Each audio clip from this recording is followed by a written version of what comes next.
नमस्कार दर्शकगण, मैं सरिता भारती फिर से स्वागत है आपका भगवत गीता के 5वें अध्याय में। इस अध्याय में श्री कृष्ण कर्म संन्यास योग अर्थात कर्मों के त्याग का मार्ग की तुलना कर्म योग अर्थात भक्ति में काम करने का मार्ग से करते हैं। वे कहते हैं हम दोनों में से कोई भी मार्ग चुन सकते हैं क्योंकि दोनों एक ही मंजिल की ओर ले जाते हैं। तो चलिए चलते हैं अध्याय 5 के पहले श्लोक की तरफ। अर्जुन ने कहा, हे कृष्ण, पहले आप मुझसे कर्म त्यागने के लिए कहते हैं और फिर भक्ति पूर्वक कर्म करने का आदेश देते हैं। क्या आप अब कृपा करके निश्चित रूप से मुझे बताएंगे कि इन दोनों में से कौन अधिक लाभप्रद है? इसका तात्पर्य है, भगवत गीता के इस 5वें अध्याय में भगवान बताते हैं कि भक्ति पूर्वक किया गया कर्म शुष्क चिंतन से श्रेष्ठ है। भक्ति पथ अधिक सुगम है क्योंकि दिव्य स्वरूपा भक्ति मनुष्य को कर्म बंधन से मुक्त करती है। द्वितीय अध्याय में आत्मा तथा उसके शरीर बंधन का सामान्य ज्ञान बतलाया गया है। उसी में बुद्धि योग अर्थात भक्ति द्वारा इस भौतिक बंधन से निकलने का भी वर्णन हुआ है। तृतीय अध्याय में यह बताया गया है कि ज्ञानी को कोई कार्य नहीं करने पड़ते। चतुर्थ अध्याय में भगवान ने अर्जुन को बताया कि सारे यज्ञों का पर्यवसान ज्ञान में होता है। किंतु चतुर्थ अध्याय के अंत में भगवान ने अर्जुन को सलाह दी कि वह पूर्ण ज्ञान से युक्त होकर उठ करके युद्ध करे। अतः इस प्रकार एक ही साथ भक्तिमय कर्म तथा ज्ञान युक्त अकर्म की महत्ता पर बल देते हुए कृष्ण ने अर्जुन के संकल्प को भ्रमित कर दिया है। अर्जुन यह समझता है कि ज्ञान में संन्यास का अर्थ है इंद्रिय कार्यों के रूप में समस्त प्रकार के कार्यकलापों का परित्याग। किंतु यदि भक्ति योग में कोई कर्म करता है तो फिर कर्म का किस तरह त्याग हुआ? दूसरे शब्दों में वह यह सोचता है कि ज्ञान में संन्यास को सभी प्रकार के कार्यों से मुक्त होना चाहिए क्योंकि उसे कर्म तथा ज्ञान असंगत से लगते हैं। ऐसा लगता है वह यह नहीं समझ पाया कि ज्ञान के साथ किया गया कर्म बंधनकारी न होने के कारण अकर्म के ही तुल्य है। अतएव वह पूछता है कि वह सब प्रकार के कर्म त्याग दे या पूर्ण ज्ञान से युक्त होकर कर्म करे। श्लोक 2। श्री भगवान ने उत्तर दिया, मुक्ति के लिए तो कर्म का परित्याग तथा भक्तिमय कर्म दोनों ही उत्तम हैं, किंतु इन दोनों में से कर्म के परित्याग से भक्ति युक्त कर्म श्रेष्ठ है। इसका तात्पर्य है, सकाम कर्म ही भवबंधन का कारण है। जब तक मनुष्य शारीरिक सुख का स्तर बढ़ाने के उद्देश्य से कर्म करता रहता है, तब तक वह विभिन्न प्रकार के शरीरों में देहांतरण करते हुए भवबंधन को बनाए रखता है। इसकी पुष्टि भागवत में इस प्रकार हुई है। लोग इंद्रिय तृप्ति के पीछे मत हैं। वे यह नहीं जानते कि उनका क्लेशों से युक्त यह शरीर उनके विगत सकाम कर्मों का फल है। यद्यपि यह शरीर नाशवान है, किंतु यह नाना प्रकार के कष्ट देता रहता है। अतः इंद्रिय तृप्ति के लिए कर्म करना श्रेष्ठकर नहीं है। जब तक मनुष्य अपने असली स्वरूप के विषय में जिज्ञासा नहीं करता, उसका जीवन व्यर्थ रहता है और वह जब तक वह अपने स्वरूप को नहीं जान लेता, तब तक उसे इंद्रिय तृप्ति के लिए सकाम कर्म करना पड़ता है और जब तक वह इंद्रिय तृप्ति की इस चेतना में फंसा रहता है, तब तक उसका देहांतरण होता रहता है।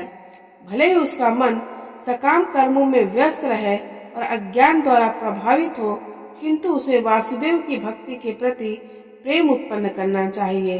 केवल तभी वह भवबंधन से छूटने का अवसर प्राप्त कर सकता है।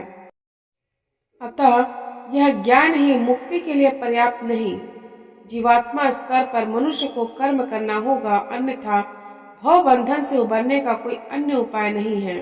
किंतु कृष्ण भावना भावित होकर कर्म करना सकाम कर्म नहीं है। पूर्ण ज्ञान से युक्त होकर किए गए कर्म वास्तविक ज्ञान को बढ़ाने वाले हैं। बिना कृष्ण भावनामृत के केवल कर्मों के परित्याग से बद्ध जीव का हृदय शुद्ध नहीं होता।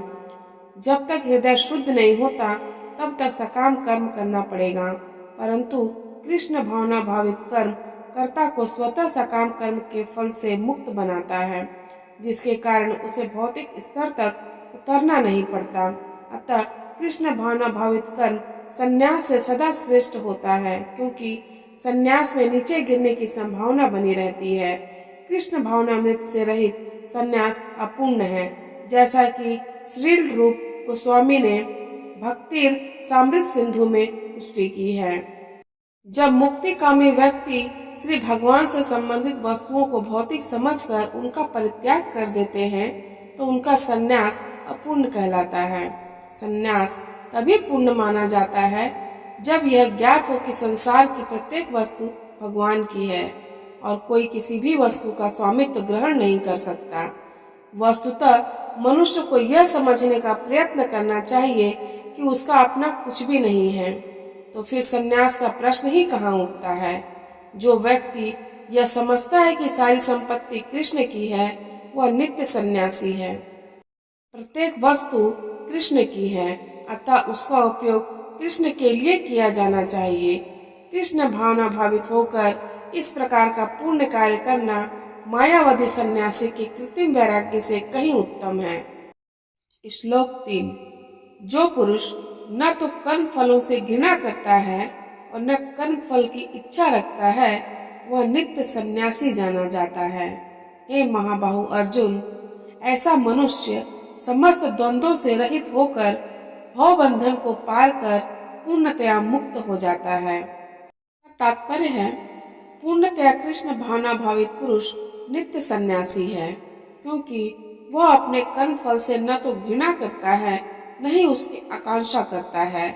ऐसा सन्यासी भगवान की दिव्य प्रेमा भक्ति के परायण होकर पूर्ण ज्ञानी होता है, क्योंकि वह कृष्ण के साथ अपनी स्वाभाविक स्थिति को जानता है। वह भली भांति जानता रहता है कि कृष्ण पूर्ण है और वह स्वयं अंश मात्र है। ऐसा ज्ञान पूर्ण होता है क्योंकि यह गुणात्मक तथा सकारात्मक रूप से सही है। कृष्ण तदात्म्य की भावना भ्रांत है, क्योंकि अंश अंशी के तुल्य नहीं हो सकता। यह ज्ञान की एकता गुणों की है, न कि गुणों की मात्रा की। सही दिव्य ज्ञान है, जिसे मनुष्य अपने आप में पूर्ण बनता है, जिसे न तो किसी वस्तु की आकांक्षा रहती है, न किसी का शोक। उसके मन में किसी प्रकार का छल कपट नहीं रहता, क्योंकि वह जो कुछ भी करता है कृष्ण के लिए करता है। इस प्रकार छल कपट से रहित होकर वह इस भौतिक जगत से भी मुक्त हो जाता है। श्लोक 4। अज्ञानी ही भक्ति को भौतिक जगत के विश्लेषणात्मक अध्ययन से भिन्न कहते हैं। जो वस्तुतः ज्ञानी है, वे कहते हैं कि जो इनमें से किसी एक मार्ग का भली भांति अनुसरण करता है, वह दोनों के फल प्राप्त कर लेता है। इसका तात्पर्य है, भौतिक जगत के विश्लेषणात्मक अध्ययन का उद्देश्य आत्मा को प्राप्त करना है। भौतिक जगत की आत्मा विष्णु या परमात्मा है। भगवान की भक्ति का अर्थ परमात्मा की सेवा है। एक विधि से वृक्ष की जड़ खोजी जाती है और दूसरी विधि से उसको सींचा जाता है। सांख्य दर्शन का वास्तविक छात्र जगत के मूल अर्थात विष्णु को ढूंढता है और पूर्ण ज्ञान समेत अपने को भगवान की सेवा में लगा देता है। अतः मूलतः इन दोनों में से कोई भेद नहीं है, क्योंकि दोनों का उद्देश्य विष्णु की प्राप्ति है। जो लोग चरम उद्देश्य को नहीं जानते, वे ही कहते हैं कि सांख्य और कर्म योग एक नहीं है, किंतु जो विद्वान है वह जानता है कि इन दोनों भिन्न विधियों का उद्देश्य एक है। श्लोक 5।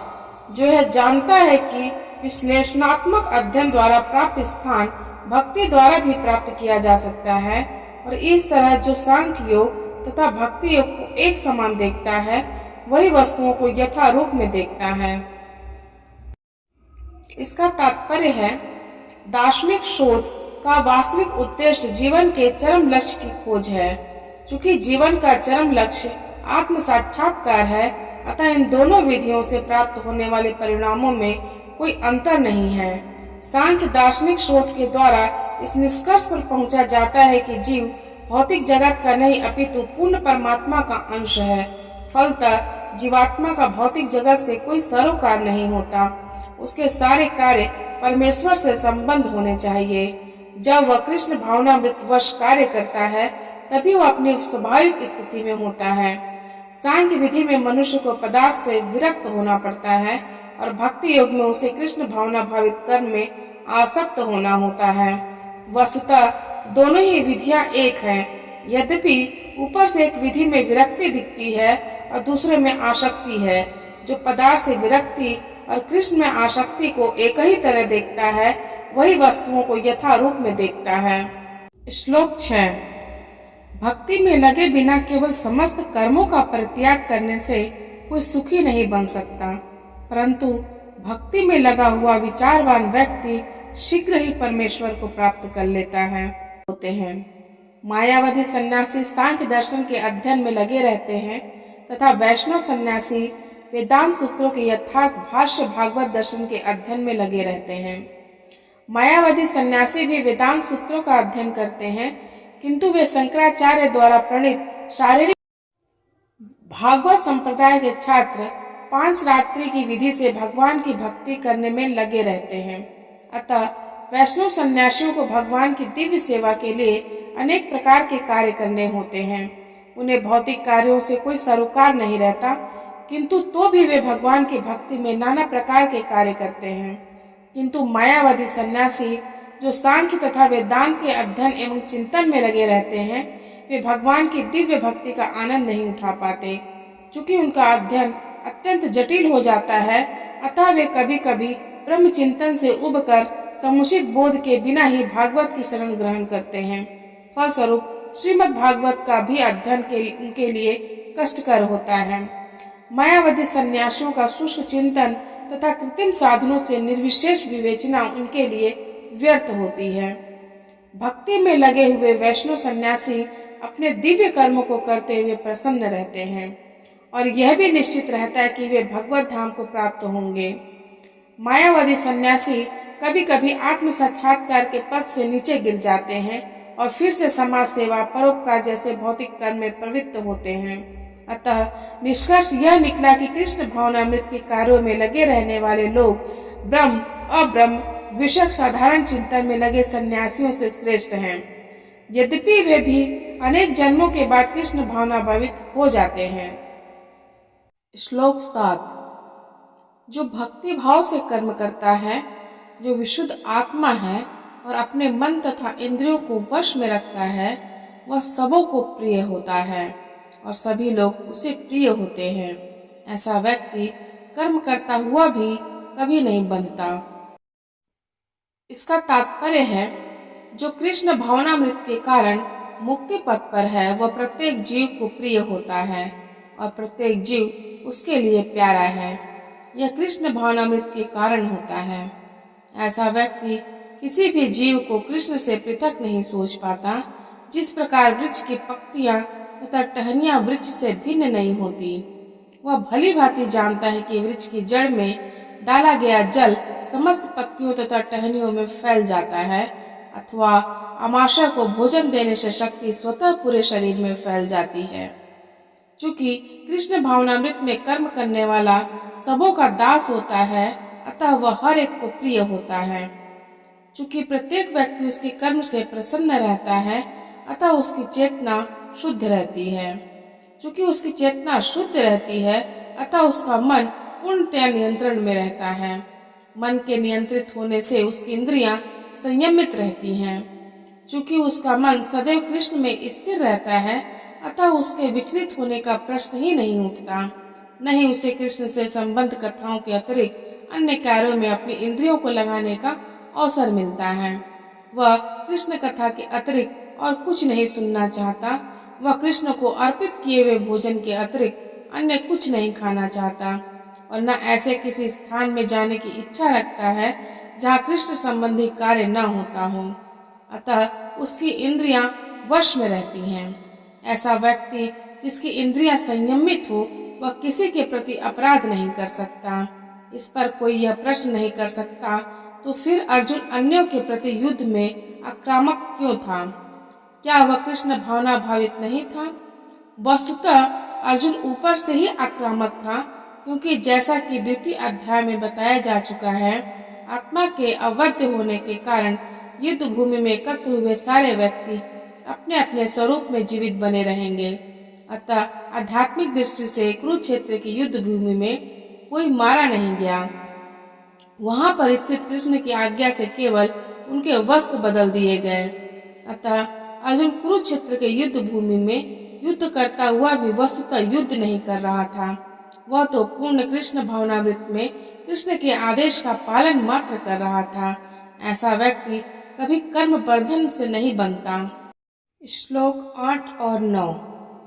दिव्य भावनामृत युक्त पुरुष देखते, सुनते, स्पर्श करते, सूंघते, खाते, चलते फिरते, सोते तथा श्वास लेते हुए भी अपने अंतर में सदैव यही जानता रहता है कि वास्तव में वह कुछ भी नहीं करता। बोलते, त्यागते, ग्रहण करते या आंखें खोलते बंद करते हुए भी वह यह जानता रहता है कि भौतिक इंद्रियां अपने अपने विषयों में प्रवृत्त हैं और वह इन सबसे पृथक है। इसका तात्पर्य है, चूंकि कृष्ण भावना भावित व्यक्ति का जीवन शुद्ध होता है, फलतः उसे निकट तथा दूरस्थ 5 कारणों कर्ता, कर्म, अधिष्ठान, प्रयास तथा भाग्य पर निर्भर किसी कार्य से कुछ लेना देना नहीं रहता। इसका कारण यही है कि वह भगवान की दिव्य सेवा में लगा रहता है। यद्यपि ऐसा प्रतीत होता है कि वह अपने शरीर तथा इंद्रियों से कर्म कर रहा है, किंतु वह अपनी वास्तविक स्थिति के प्रति सचेत रहता है, जो कि आध्यात्मिक व्यस्तता है।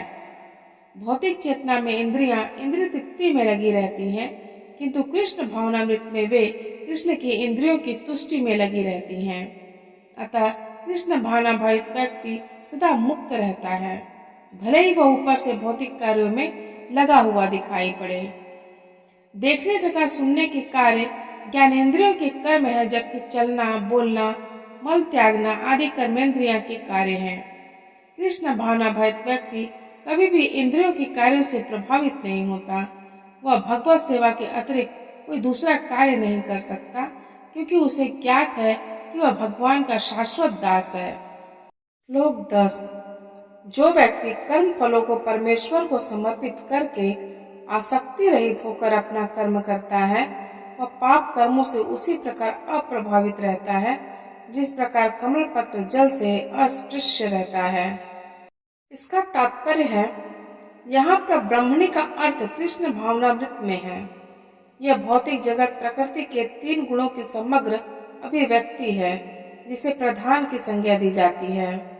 वेद मंत्र सर्वम हेत ब्रह्म तस्मात् एतद् ब्रह्म नाम रूपम मन्नम च जायते तथा भगवद गीता में मम ज्ञानिर्महद् ब्रह्म से प्रकट है कि जगत की प्रत्येक वस्तु ब्रह्म की अभिव्यक्ति है, और यद्यपि कार्य भिन्न भिन्न रूप में प्रकट होते हैं, किंतु तो भी वे कारण से अभिन्न हैं। ईशोपनिषद में कहा गया है कि सारी वस्तुएं पर ब्रह्म या कृष्ण से संबंधित हैं, एवं वे केवल उन्हीं की हैं।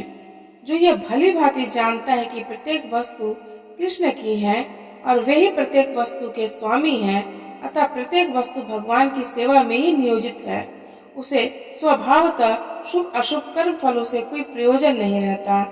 यहाँ तक कि विशेष प्रकार का कर्म संपन्न करने के लिए भगवान द्वारा प्रदत्त मनुष्य का शरीर भी कृष्ण भावनामृत में संलग्न किया जा सकता है। तब यह पाप कर्मों के कलमश से वैसे ही परे रहता है जैसे कि कमल पत्र जल में रहकर भी भीगता नहीं। भगवद गीता में भी कहते हैं, मयि सर्वाणि कर्माणि सन्न्यस्य, संपूर्ण कर्मों को मुझे समर्पित करो। तात्पर्य यह है कि कृष्ण भावनामृत विहीन पुरुष शरीर एवं इंद्रियों को अपना स्वरूप समझकर कर्म करता है, किंतु कृष्ण भावना भावित व्यक्ति यह समझकर कर्म करता है कि यह देह कृष्ण की संपत्ति है, अतः इसे कृष्ण की सेवा में प्रवृत्त होना चाहिए। श्लोक 11।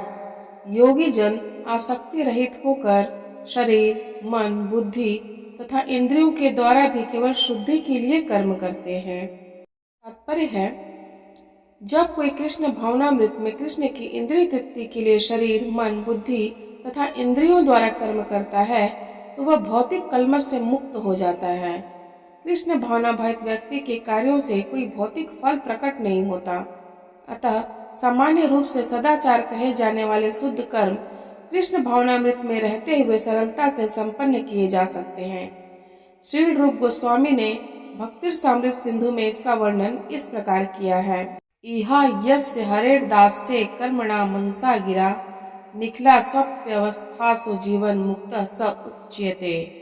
अर्थात अपने शरीर, मन, बुद्धि तथा वाणी से कृष्ण भावनामृत में कर्म करता हुआ व्यक्ति इस संसार में भी मुक्त रहता है, भले ही वह तथाकथित अनेक भौतिक कार्यकलापों में व्यस्त क्यों न रहे। उसमें अहंकार नहीं रहता, क्योंकि वह इसमें विश्वास नहीं रखता कि वह भौतिक शरीर है अथवा यह शरीर उसका है। वह जानता है कि वह यह शरीर नहीं है और न यह शरीर ही उसका है। वह स्वयं कृष्ण का है और उसका यह शरीर भी कृष्ण की संपत्ति है। जब वह शरीर, मन, बुद्धि, वाणी, जीवन, संपत्ति आदि से उत्पन्न प्रत्येक वस्तु को जो भी उसके अधिकार में है कृष्ण की सेवा में लगाता है, तो वह तुरंत कृष्ण से जुड़ जाता है। वह कृष्ण से एक रूप हो जाता है और उस अहंकार से रहित होता है जिसके कारण मनुष्य सोचता है कि मैं शरीर हूँ। यही कृष्ण भावनामृत की पूर्णावस्था है। श्लोक 12। निश्चल भक्त शुद्ध शांति प्राप्त करता है, क्योंकि वह समस्त कर्मफल मुझे अर्पित कर देता है। किंतु जो व्यक्ति भगवान से युक्त नहीं है और जो अपने श्रम का फल कामी है, वह बंध जाता है। इसका तात्पर्य है, एक कृष्ण भावना भक्त व्यक्ति तथा एक देहात्म बुद्धि वाले व्यक्ति में यह अंतर है कि पहला तो कृष्ण के प्रति आसक्त रहता है, जबकि दूसरा अपने कर्मों के फल के प्रति आसक्त रहता है। जो व्यक्ति कृष्ण के प्रति आसक्त रहकर उन्हीं के लिए कर्म करता है, वह निश्चय ही मुक्त पुरुष है और उसे अपने कर्म फल की कोई चिंता नहीं होती। भागवत में किसी कर्म के फल की चिंता का कारण परम सत्य के ज्ञान के बिना द्वैत भाव में रहकर कर्म करना बताया गया है। कृष्ण श्री भगवान है। कृष्ण भावनामृत में कोई द्वैत नहीं रहता। जो कुछ विद्यमान है वह कृष्ण की शक्ति का प्रतिफल है और कृष्ण सर्व मंगलमय है।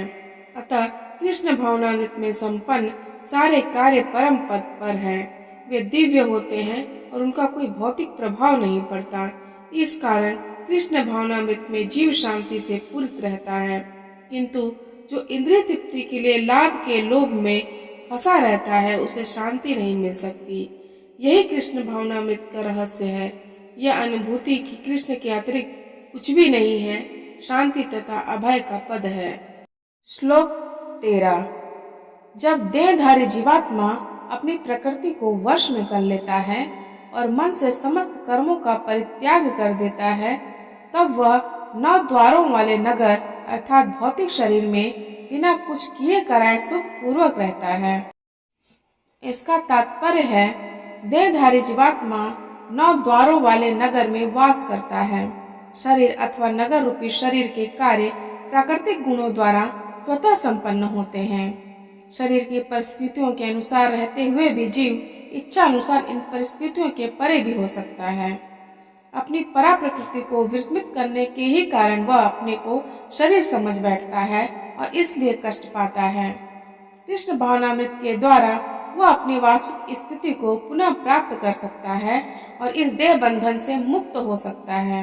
अतः जो ही कोई कृष्ण भावनामृत को प्राप्त होता है, तुरंत ही वह शारीरिक कार्यों से सर्वथा विलग हो जाता है। ऐसे संयमित जीवन में जिसमें उसकी कार्य प्रणाली में परिवर्तन आ जाता है, वह 9 द्वारों वाले नगर में सुख पूर्वक निवास करता है और ये 9 द्वार इस प्रकार हैं। 9 द्वारे पुरे देहि हंसो लेलायते बहि वही सर्वस्य लोकस्य स्थारवस्य चरस्य च। अर्थात जीव के शरीर के भीतर वास करने वाले भगवान ब्रह्मांड के समस्त जीवों के नियंता हैं। यह शरीर 9 द्वारों, 2 आँखें, 2 नथुने, 2 कान, 1 मुंह, गुदा तथा उपस्थ से युक्त है। बद्धावस्था में जीव अपने आप को शरीर मानता है, किंतु जब वह अपनी पहचान अपने अंतर के भगवान से करता है तो वह शरीर में रहते हुए भी भगवान की भांति मुक्त हो जाता है। अतः कृष्ण भावना भावित व्यक्ति शरीर के बाह्य तथा आंतरिक दोनों कर्मों से मुक्त रहता है। श्लोक 14। शरीर रूपी नगर का स्वामी देहधारी जीवात्मा न तो कर्म का सृजन करता है, न लोगों को कर्म करने के लिए प्रेरित करता है, न ही कर्म फल की रचना करता है। यह सब तो प्रकृति के गुणों द्वारा ही किया जाता है। इसका तात्पर्य है, जैसा कि 7वें अध्याय में बताया जाएगा, जीव तो परमेश्वर की शक्तियों में से एक है, किंतु वह भगवान की अपरा प्रकृति है जो पदार्थ से भिन्न है। संयोगवश परा प्रकृति या जीव अनादिकाल से प्रकृति के संपर्क में रहा है। जिस नाशवान शरीर या भौतिक आवास को वह प्राप्त करता है, वह अनेक कर्मों और उनके फलों का कारण है। ऐसे बद्ध वातावरण में रहते हुए मनुष्य अपने आप को शरीर मानकर शरीर के कर्म फलों का भोग करता है। अनंत काल से उपार्जित यह अज्ञान ही शारीरिक सुख दुख का कारण है। ज्यों ही जीव शरीर के कार्यों से पृथक हो जाता है, त्यों ही वह कर्म बंधन से भी मुक्त हो जाता है। जब तक वह शरीर रूपी नगर में निवास करता है, तब तक वह इसका स्वामी प्रतीत होता है, किंतु वास्तव में वह न तो इसका स्वामी होता है और न इसके कर्मों तथा फलों का नियंता ही। वह तो इस भव सागर के बीच जीवन संघर्ष में रत प्राणी है। सागर की लहरें उसे उछालती रहती हैं, किंतु उन पर उसका वश नहीं चलता। उसके उद्धार का एकमात्र साधन है कि दिव्य कृष्णा भावनामृत द्वारा समुद्र के बाहर आए। इसी के द्वारा समस्त अशांति से उसकी रक्षा हो सकती है। श्लोक 15। परमेश्वर न तो किसी के पापों को ग्रहण करता है न पुण्यों को, किंतु सारे देहधारी जीव उस अज्ञान के कारण मोहग्रस्त रहते हैं जो उनके वास्तविक ज्ञान को आच्छादित किए रहता है। इसका तात्पर्य है, विभु का अर्थ है परमेश्वर जो असीम ज्ञान, धन, बल, यश, सौंदर्य तथा त्याग से युक्त है। वह सदैव आत्मतृप्त और पाप पुण्य से अविचलित रहता है। वह किसी भी जीव के लिए विशिष्ट परिस्थिति नहीं उत्पन्न करता, अपितु जीव अज्ञान से मोहित होकर जीवन की ऐसी परिस्थिति की कामना करता है जिसके कारण कर्म तथा फल की श्रृंखला आरंभ होती है। जीव परा प्रकृति के कारण ज्ञान से पूर्ण है, तो भी वह अपनी सीमित शक्ति के कारण अज्ञान के वशीभूत हो जाता है। भगवान सर्वशक्तिमान है, किंतु जीव नहीं है। भगवान विभु अर्थात सर्वज्ञ है, किंतु जीव अणु है। जीवात्मा में इच्छा करने की शक्ति है, किंतु ऐसी इच्छा की पूर्ति सर्वशक्तिमान भगवान द्वारा ही की जाती है। अतः जब वह जीव अपनी इच्छाओं से मोहग्रस्त हो जाता है, तो भगवान उसे अपनी इच्छा पूर्ति करने देते हैं, किंतु किसी परिस्थिति विशेष में इच्छित कर्मों तथा फलों के लिए उत्तरदायी नहीं होते। अतएव मोहग्रस्त होने से देहधारी जीव अपने को परिस्थिति जन्य शरीर मान लेता है और जीवन के क्षणिक दुख तथा सुख को भोगता है। भगवान परमात्मा रूप में जीव का चिर संगी रहते हैं। फलतः वे प्रत्येक जीव की इच्छाओं को उसी तरह समझते हैं जिस तरह फूल के निकट रहने वाला फूल की सुगंध को। इच्छा जीव को बद्ध करने के लिए सूक्ष्म बंधन है। भगवान मनुष्य की योग्यता के अनुसार उसकी इच्छा को पूरा करते हैं। आपन सोची होत नहीं, प्रभु सोची तत्काल। अतः व्यक्ति अपनी इच्छाओं को पूरा करने में सर्वशक्तिमान नहीं होता, किंतु भगवान इच्छाओं की पूर्ति कर सकते हैं।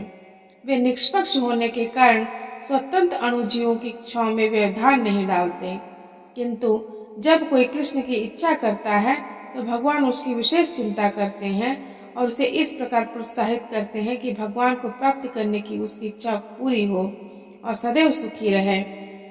अतएव वैदिक मंत्र पुकार कर कहते हैं, एष उ हैवेव साधु कर्म कार्यतीतम यमेभ्यो लोकेभ्य उन्निशते एषु एवा साधु कर्म कार्यति यमदो निनिशते। अर्थात भगवान जीव को शुभ कर्मों में इसलिए प्रवृत्त करते हैं जिससे वह ऊपर उठे। भगवान उसे अशुभ कर्मों में इसलिए प्रवृत्त करते हैं जिससे वह नरक जाए। अज्ञो जंतुर्निशो अयमात्मनः सुख दुख खयोः ईश्वर प्रेरितो गच्छेत स्वर्गम वाश्वभ्रमेव च।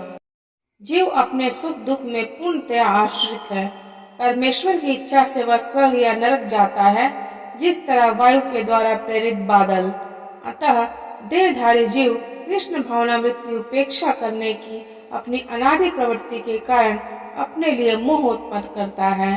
फलस्वरूप स्वभावतः सच्चिदानंद स्वरूप होते हुए भी वह अपने अस्तित्व की लघुता के कारण भगवान के प्रति सेवा करने की अपनी स्वाभाविक स्थिति को भूल जाता है और इस तरह वह अविद्या द्वारा बंदी बना लिया जाता है।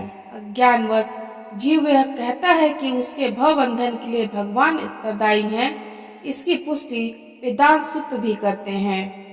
वैषम्य नैर्घृण्येन सापेक्षत्वात् तथा ही दर्श्यते, अर्थात भगवान न तो किसी के प्रति घृणा करते हैं न किसी को चाहते हैं, यद्यपि ऊपर से ऐसा प्रतीत होता है। श्लोक 16। किंतु जब कोई उस ज्ञान से प्रबुद्ध होता है जिससे अविद्या का विनाश होता है, तो उसके ज्ञान से सब कुछ उसी तरह प्रकट हो जाता है जैसे दिन में सूर्य से सारी वस्तुएं प्रकाशित हो जाती हैं। इसका तात्पर्य है, जो लोग कृष्ण को भूल गए हैं वे निश्चित रूप से मोहग्रस्त होते हैं, किंतु जो कृष्ण भावना भावित हैं वे नहीं होते। भगवत गीता में कहा गया है, सर्व ज्ञान प्लवेन ज्ञानाग्निः सर्व कर्माणि तथा न ही ज्ञानेन सदृशम। ज्ञान सदैव सम्मानीय है और वह ज्ञान क्या है? श्री कृष्ण के प्रति आत्मसमर्पण करने पर ही पूर्ण ज्ञान प्राप्त होता है। ऐसा कि गीता में ही कहा गया है, बहुनाम जन्मना मन्ते ज्ञानवान माम प्रपद्यते। अनेकानेक जन्म बीत जाने पर ही पूर्ण ज्ञान प्राप्त करके मनुष्य कृष्ण की शरण में जाता है, अथवा जब उसे कृष्ण भावनामृत प्राप्त होता है तो उसे सब कुछ प्रकट होने लगता है। जिस प्रकार सूर्योदय होने पर सारी वस्तुएं दिखने लगती हैं, जीव नाना प्रकार से मोहग्रस्त होता है। उदाहरण के लिए, जब वह अपने ईश्वर को मानने लगता है तो वह अविद्या के पास में जा गिरता है। यदि जीव ईश्वर है तो वह अविद्या से कैसे मोहग्रस्त हो सकता है? क्या ईश्वर अविद्या से मोहग्रस्त होता है? यदि ऐसा हो सकता है तो फिर अविद्या या शैतान ईश्वर से बड़ा है? वास्तविक ज्ञान उसी से प्राप्त हो सकता है जो पूर्णतः कृष्ण भावना भावित है। अतः ऐसे ही प्रामाणिक गुरु की खोज करनी होती है और उसी से सीखना होता है कि कृष्ण भावनामृत क्या है, क्योंकि कृष्ण भावनामृत से सारी अविद्या उसी प्रकार दूर हो जाती है जिस प्रकार सूर्य से अंधकार दूर होता है। भले ही किसी व्यक्ति को इसका पूरा ज्ञान हो कि वह शरीर नहीं अपितु इससे परे है, तो भी हो सकता है कि वह आत्मा तथा परमात्मा में अंतर न कर पाए। किंतु यदि वह पूर्ण प्रामाणिक कृष्ण भावना भावित गुरु की शरण ग्रहण करता है तो वह सब कुछ जान सकता है। ईश्वर के प्रतिनिधि से भेंट होने पर ही ईश्वर तथा ईश्वर के साथ अपने संबंध को सही सही जाना जा सकता है। ईश्वर का प्रतिनिधि कभी भी अपने आप को ईश्वर नहीं कहता, यद्यपि उसका सम्मान ईश्वर की ही भांति किया जाता है, क्योंकि उसे ईश्वर का ज्ञान होता है। मनुष्य को ईश्वर और जीव के अंतर को समझना होता है। अतएव भगवान कृष्ण ने द्वितीय अध्याय में यह कहा है कि प्रत्येक जीव व्यष्टि है और भगवान भी व्यष्टि है। यह सब भूतकाल में व्यष्टि थे, संप्रति भी व्यष्टि है और भविष्य में मुक्त होने पर भी व्यष्टि बने रहेंगे। रात्रि के समय अंधकार में हमें प्रत्येक वस्तु एक सी दिखती है, किंतु दिन में सूर्य के उदय होने पर सारी वस्तुएं अपने अपने वास्तविक स्वरूप में दिखती हैं। आध्यात्मिक जीवन में व्यष्टि की पहचान ही वास्तविक ज्ञान है। श्लोक 17। जब मनुष्य की बुद्धि, मन, श्रद्धा तथा शरण सब कुछ भगवान में स्थिर हो जाते हैं, तभी वह पूर्ण ज्ञान द्वारा समस्त कल्मश से शुद्ध होता है और मुक्ति के पथ पर अग्रसर होता है। इसका तात्पर्य है, परम दिव्य सत्य भगवान कृष्ण ही है। सारी गीता इसी घोषणा पर केंद्रित है कि कृष्ण श्री भगवान है। यही समस्त वेदों का भी अभिमत है। पर तत्व का अर्थ परम सत्य है, जो भगवान को ब्रह्म, परमात्मा तथा भगवान के रूप में जानने वालों द्वारा समझा जाता है। भगवान ही इस पर तत्व की पराकाष्ठा है, उनसे बढ़कर कुछ नहीं है। भगवान कहते हैं, मत्तः परतरम नान्यत् किंचिदस्ति धनंजय। कृष्ण निराकार ब्रह्म का भी अनुमोदन करते हैं।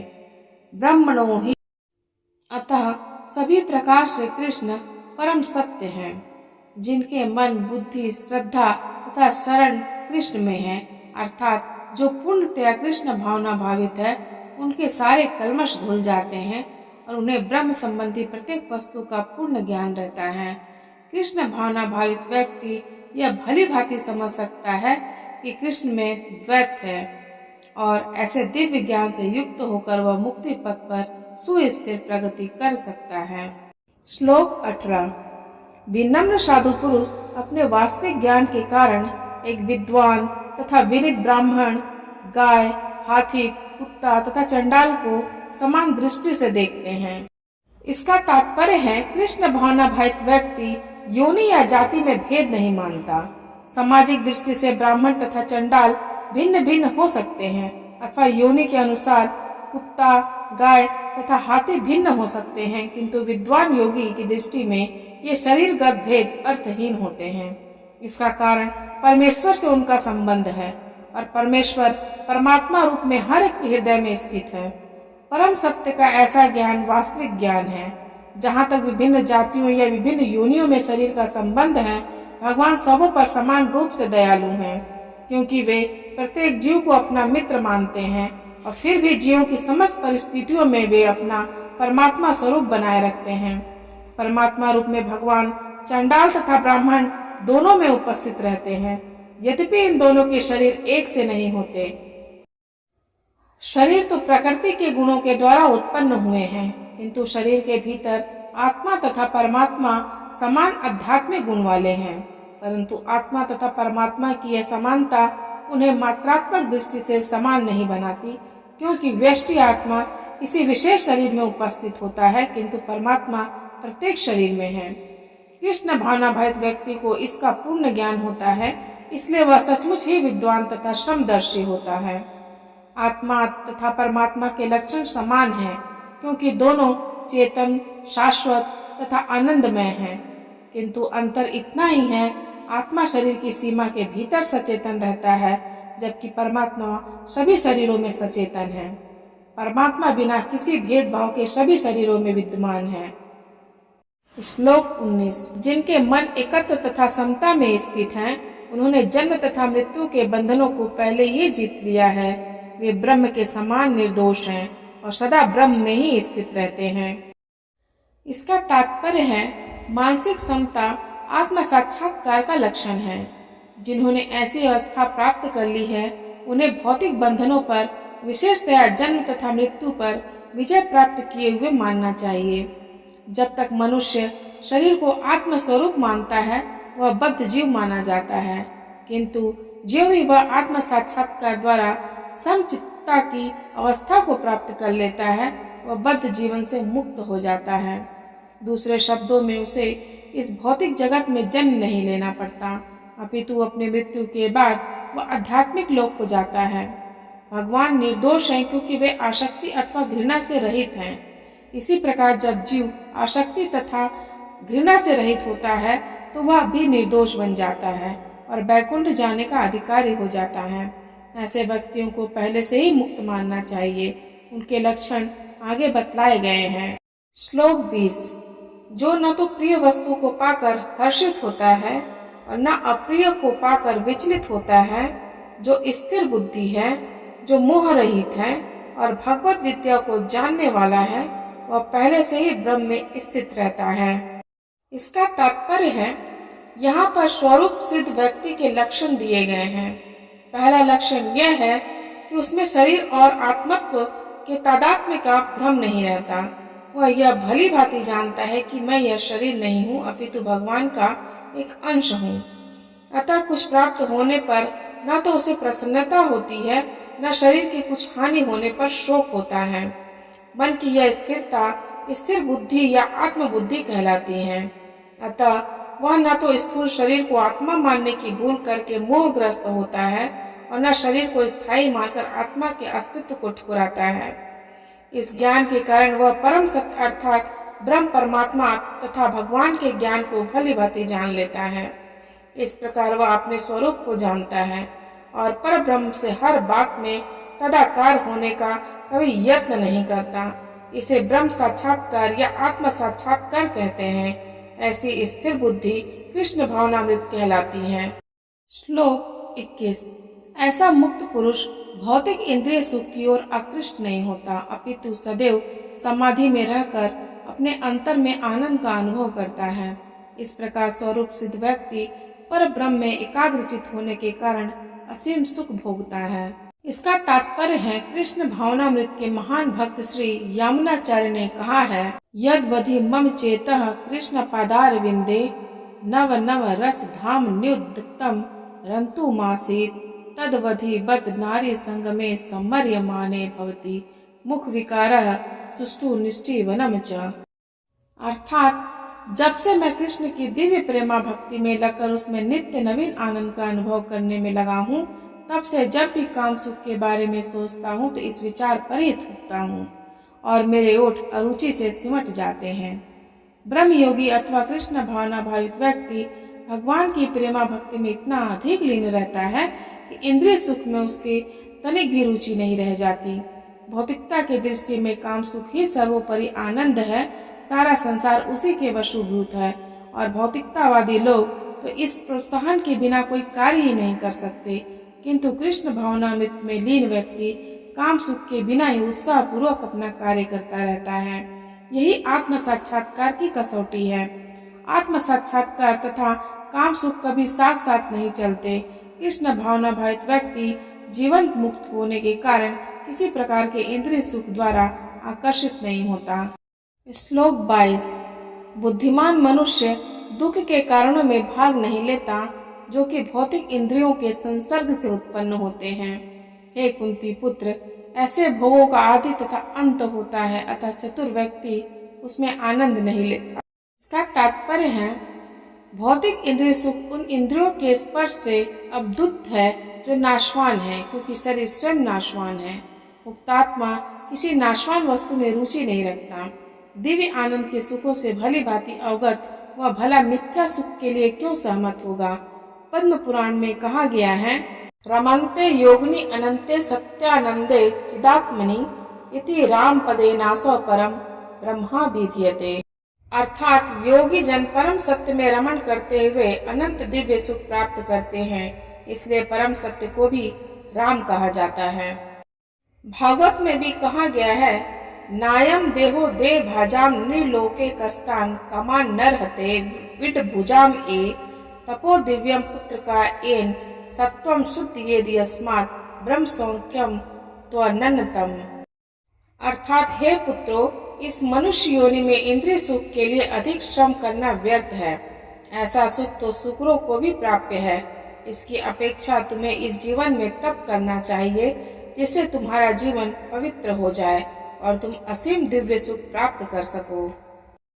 अतः जो यथार्थ योगी या दिव्य ज्ञानी है वे इंद्रिय सुखों की ओर आकृष्ट नहीं होते, क्योंकि ये निरंतर भव रोग के कारण हैं।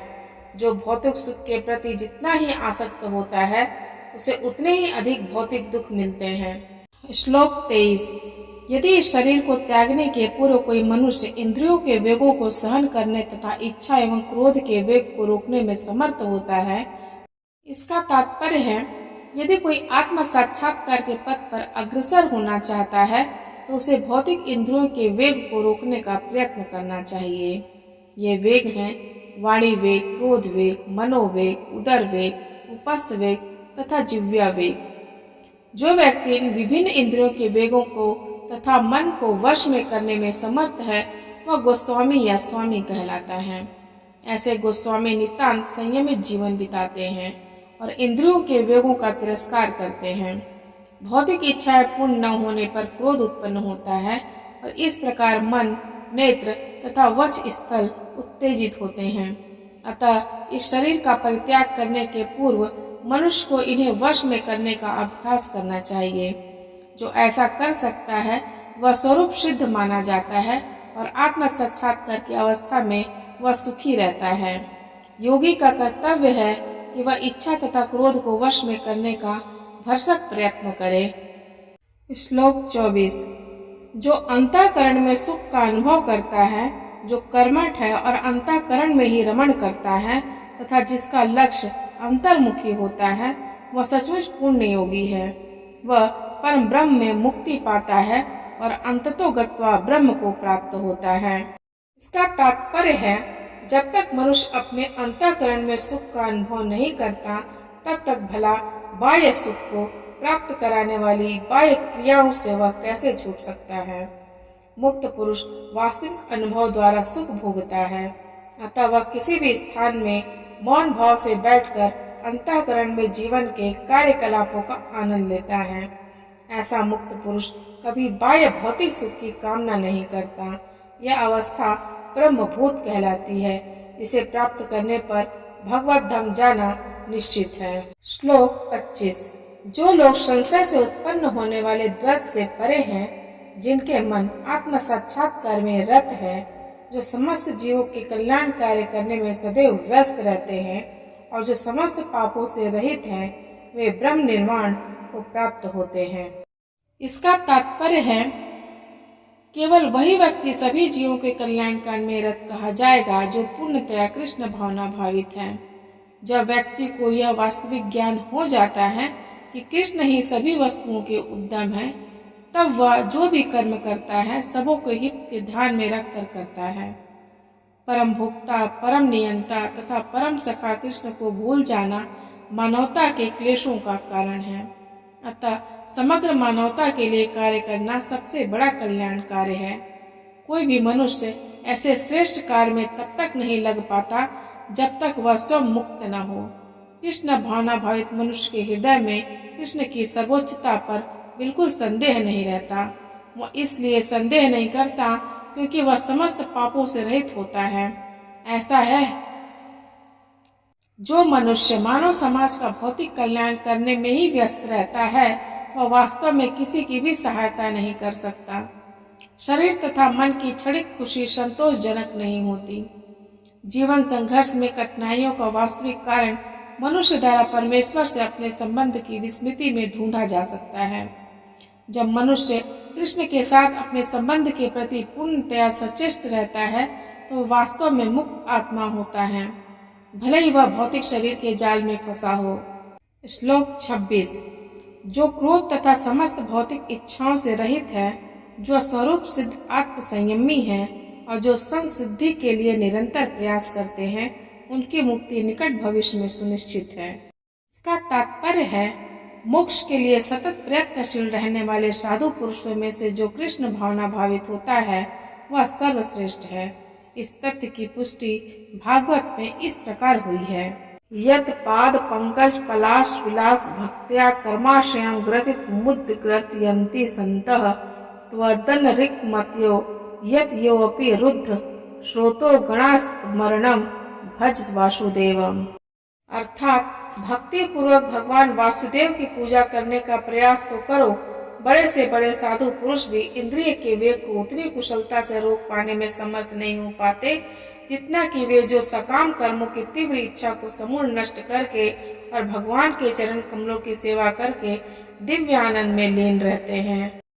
बद्ध जीव में कर्म के फलों को भोगने की इच्छा इतनी बलवती होती है कि ऋषि मुनियों तक के लिए कठोर परिश्रम के बावजूद ऐसी इच्छाओं को वश में करना कठिन होता है।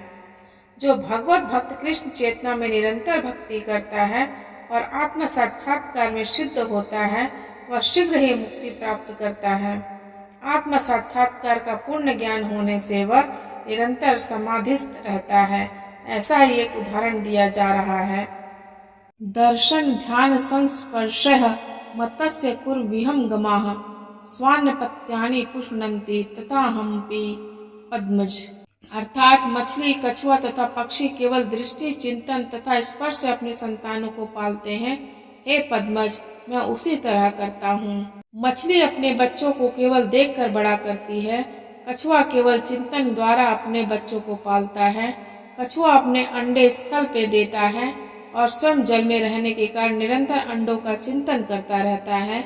इसी प्रकार भगवत भक्त भगवत धाम से दूर स्थित रहकर भी भगवान का चिंतन करके कृष्ण भावनामृत द्वारा उनके धाम पहुंच जाता है। उसे भौतिक क्लेशों का अनुभव नहीं होता। यह जीवन अवस्था ब्रह्म निर्वाण अर्थात भगवान में निरंतर लीन रहने के कारण भौतिक कष्टों का अभाव कहलाती है। श्लोक 27 एवं 28। समस्त इंद्रिय विषयों को बाहर करके दृष्टि को भौहों के मध्य में केंद्रित करके प्राण तथा अपान वायु को नथनों के भीतर रोककर और इस तरह मन, इंद्रियों तथा बुद्धि को वश में करके जो मोक्ष को लक्ष्य बनाता है, वह योगी इच्छा, भय तथा क्रोध से रहित हो जाता है। जो निरंतर इस अवस्था में रहता है वह अवश्य ही मुक्त है।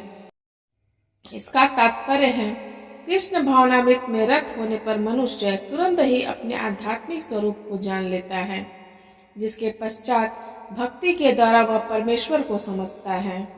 जब मनुष्य भक्ति करता है तो वह दिव्य स्थिति को प्राप्त होता है और अपने कर्म क्षेत्र में भगवान की उपस्थिति का अनुभव करने योग्य हो जाता है।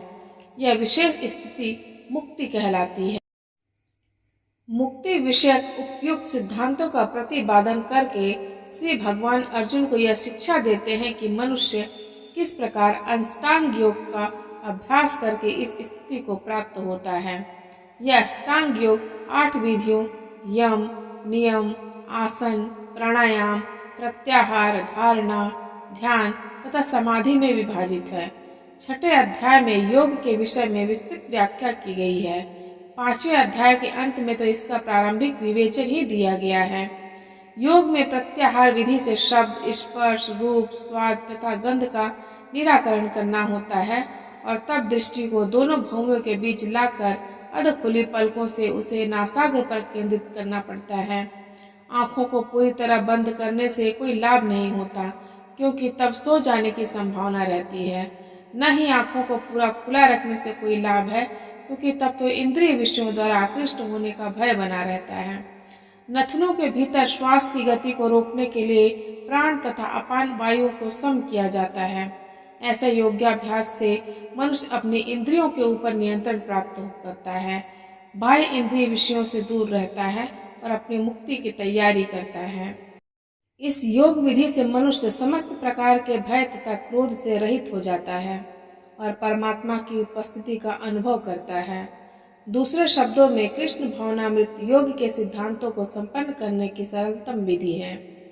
अगले अध्याय में इसकी विस्तार से व्याख्या होगी, किंतु कृष्ण भावना भरित व्यक्ति सदैव भक्ति में लीन रहता है, जिससे उसकी इंद्रियों को अन्यत्र प्रवृत्त होने का भय नहीं रह जाता।